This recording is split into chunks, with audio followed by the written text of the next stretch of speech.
Very good morning friends. और आज हम बात करेंगे टॉप 5 फार्माकोलॉजी बुक्स जो आपको कम्पिटिटिव एग्जाम में और आपका जो बी फार्मा या एम फार्मा है उसमें आपको बहुत हेल्प करेंगी। तो आज हम उन बुक्स के बारे में बात करने वाले हैं। तो ये जो बुक्स है मैंने जो क्लासिफाइड किया है या जो जो भी बुक्स के नाम है वो सिर्फ उस 2 या 3 बेसिस पे है। सबसे पहले कि आपका जो कॉम्पिटिटिव एग्जाम में कितना हेल्प करने वाली है, सेकंड आपका यूनिवर्सिटी एग्जाम में क्या रोल रह सकता है, एंड द थर्ड वन कि जो टाइम है वो कितना कंज्यूम होता है पढ़ने में। And I think the third one and the first one is the most important, क्योंकि कॉलेज यूनिवर्सिटी का एग्ज़ाम ऑलमोस्ट निकल जाता है चाहे आप कैसी भी बुक पढ़ लें, लेकिन आप एक ही बुक को फॉलो करें या एक से ज़्यादा बुक को फॉलो करें तो वो आपकी स्ट्रेटजी के ऊपर हमेशा डिपेंड करता है। तो सबसे पहले टॉप 5 में मैंने जो 5th नंबर पर है वो के डी त्रिपाठी को रखा है। इसका कुछ रीजंस हैं और कुछ आपको पॉइंट्स अच्छे भी लगेंगे। तो सबसे पहला जो है इसमें क्लासिफिकेशन जो है एक बहुत अच्छे तरीके से क्लासिफाई किया गया है। ऑलमोस्ट एमबीबीएस वाले या डेंटल बीएमएस जो भी आपके दूसरे कोर्सेज हैं, आपके मेडिकल या पैरामेडिकल जो भी आपका रहता है वो सभी ऑलमोस्ट यही बुक पढ़ते हैं, क्योंकि क्लासिफिकेशन बहुत अच्छे तरीके से एक्सप्लेन है। और कोई भी क्वेश्चन आप फार्माकोलॉजी का आता है जब आप रिटर्न यूनिवर्सिटी एग्जाम देते हैं तो वह क्लासिफिकेशन से क्वेश्चन रहते हैं।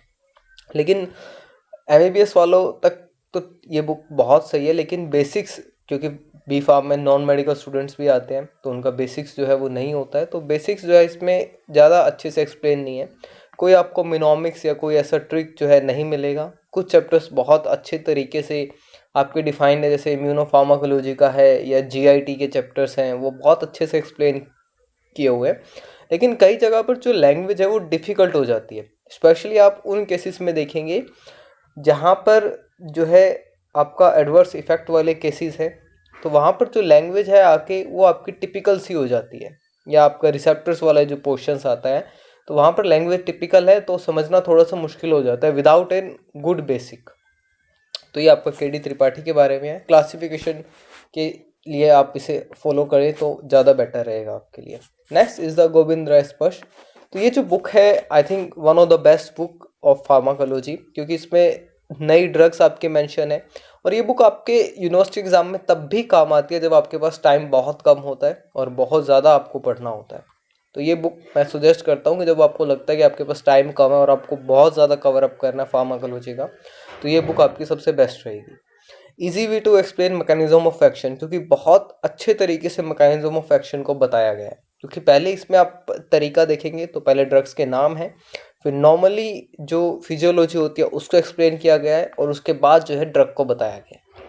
डायग्रामेटिक एक्सप्लेनेशन है लेकिन ज़्यादा डायग्राम्स नहीं है, जहाँ पर ज़रूरत है सिर्फ उतना ही है।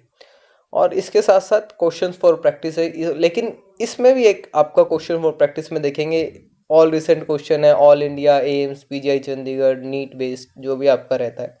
लेकिन यहाँ पर आपको जीपेट वाला और नाइपर वाला कोई कॉन्सेप्ट नहीं मिलेगा।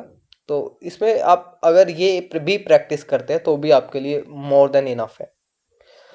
एम्स वाले जो क्वेश्चन है और ट्रिक्स भी अवेलेबल हैं जो मिनोमिक्स हैं, जैसे आप एडवर्स इफेक्ट में देखते हैं, ड्रग की क्लासिफिकेशन में देखते हैं, तो वो सब आप में है। लेकिन ये बुक आप कम्पिटिटिव एग्जाम के टाइम पे जब आपको कवर अप करना है तो आप तब ये यूज़ कर सकते हैं, या इसके साथ साथ जो आपको जब यूनिवर्सिटी एग्जाम में टाइम कम है तब आपके लिए ज़्यादा आपका बेनिफिट रहेगा। तो ये आपका गोविंद राय स्पर्श के बारे में था। नेक्स्ट इधर लिपिन कोड फार्माकोलॉजी। ये बुक आपकी एक बहुत अच्छी बुक है और इसमें आपको 2 या 3 फायदे ज़रूर हैं। अगर आपके पास टाइम हो तो तब आप इस बुक को जो है, जैसे गोविंद राय स्पर्श में आपके पास टाइम कम है लेकिन इस बुक में आपके पास टाइम हो तो आप आराम से पढ़ेंगे तो आपको बहुत अच्छे से आपके कॉन्सेप्ट बिल्डअप हो जाएंगे। मैकेनिज्म ऑफ एक्शन स्पेशली इस बुक में बहुत अच्छे तरीके से मेंशन किया हुआ है। लेकिन इस बुक में एक दो चीज़ें हैं जो कि इम्प्रूवेबल है।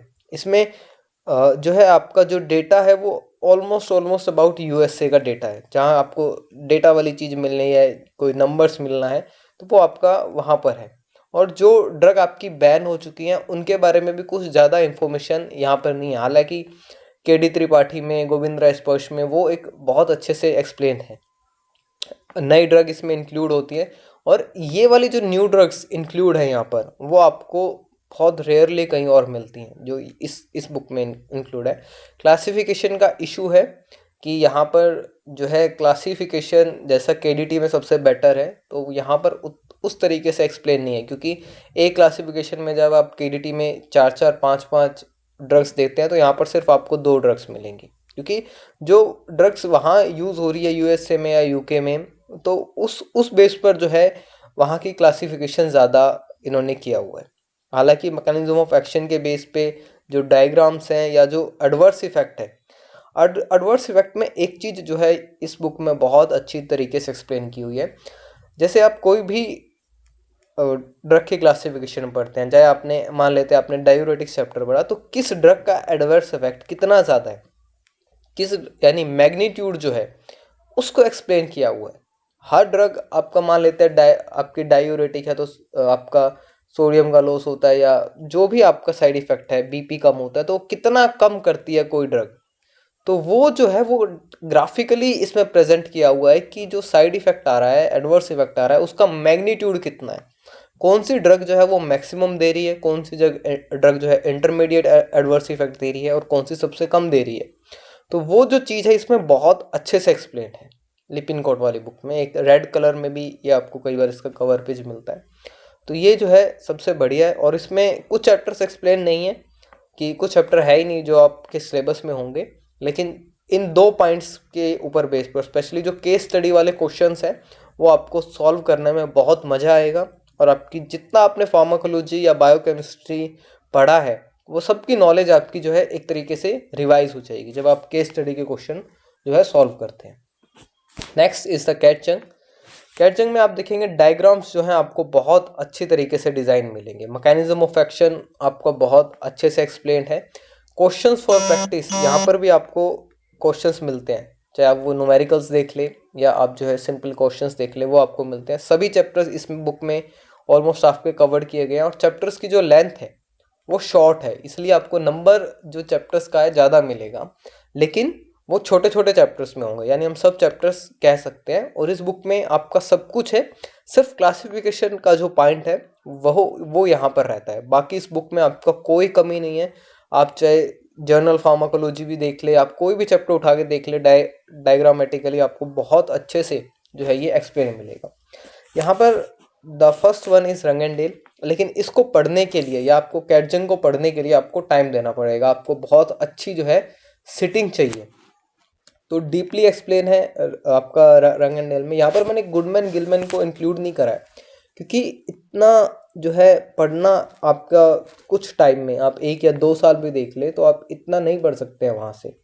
तो आपको ऑलमोस्ट अपना सब कुछ कवर अप करना है, आपको कॉम्पिटिटिव भी देखना है, आपको अपना कॉन्सेप्ट बिल्डिंग भी देखना है, यूनिवर्सिटी एग्ज़ाम को भी देखना है, तो आपको और आपको जो सबसे इम्पोर्टेंट है टाइम कितना है आपके पास, तो वो भी कवर अप करना है। तो इस हिसाब से मैंने अरेंज किया है। डायग्राम्स बहुत बहुत अच्छे हैं, हर एक चीज़ को बहुत बारीकी से जो है एक्सप्लेन किया गया है, यानी कुछ कॉन्सेप्ट्स जो आप स्टार्टिंग में पढ़ते हैं माइक्रो में या बायोकेमिस्ट्री में, एनाटॉमी फिजियोलॉजी में, तो कुछ कुछ पॉइंट्स उनके ऐड करके समझाने की कोशिश की गई है। क्वेश्चन ऑफ प्रैक्टिस कुछ हैं, कुछ नहीं भी है, तो और ग्राफिकल रिप्रेजेंटेशन है कि आपको मेनली जहाँ पर चीज़ें ज़्यादा कॉम्प्लेक्स हो रही है तो वहाँ पर ग्राफिकल रिप्रेजेंटेशन करके उसको जो है आपका अच्छे से समझाने की कोशिश की गई। और mechanism of action, journal pharmacology बहुत टॉप की इसमें एक्सप्लेन किया हुआ है। चाहे आप मॉलिकुलर लेवल पे बात करें तब भी आपको जो है रंगेनडेल आपको हमेशा बेस्ट बुक जो है आपको लगेगी। तो गुडमैन गिलमैन मैंने इसलिए इंक्लूड नहीं करा है क्योंकि उनको पढ़ना बहुत मुश्किल है।